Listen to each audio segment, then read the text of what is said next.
Want to talk about today kind of our expectations. You know, everybody kind of knows the situation we're in right now. And you guys, I got to tell you, you guys are really hanging tough.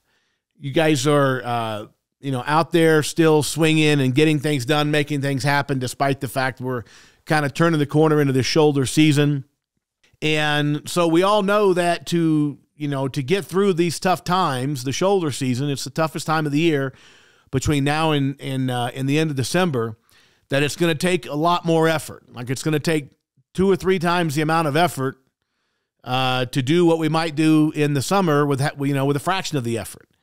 You know, I always say that one of the difficult parts of a professional sales career is kind of managing the emotional peaks and valleys. You know, it's good, it's bad, it's good, it's bad.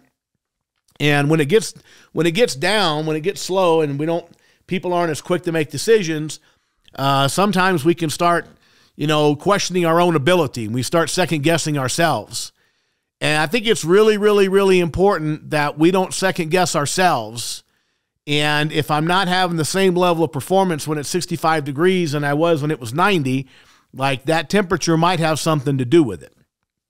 And so even though we're given these significant discounts, the discounts alone are not going to close the deal, right? It's still going to take a lot of effort on our part. And a lot of times what happens when we start feeling like, hey, I'm going to be in pretty good shape on the price of this thing, I can let the price do some of my work. And you absolutely cannot. That is a fatal flaw and a fatal mistake to believe like, well, wow, at these discount prices, I don't have to really go through all the steps. I can cut some corners and just let the price do the work for me. And if you do that, you're going to be doing it at your own expense and, of course, the expense of the company. You still have to follow the process.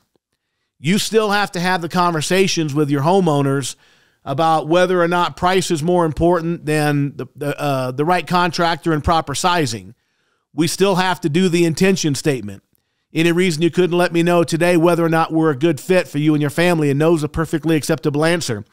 We still absolutely have to do the product demonstration and to instruct these homeowners that if the installation is not done properly with respect to a nitrogen purge, with respect to 15% silver brazing rods, with respect to, a float switch, if it's an attic installation, whatever the case may be, all of that stuff is still necessary. And just because we're offering significant discounts, that does not mean that we can short circuit the process. You with me?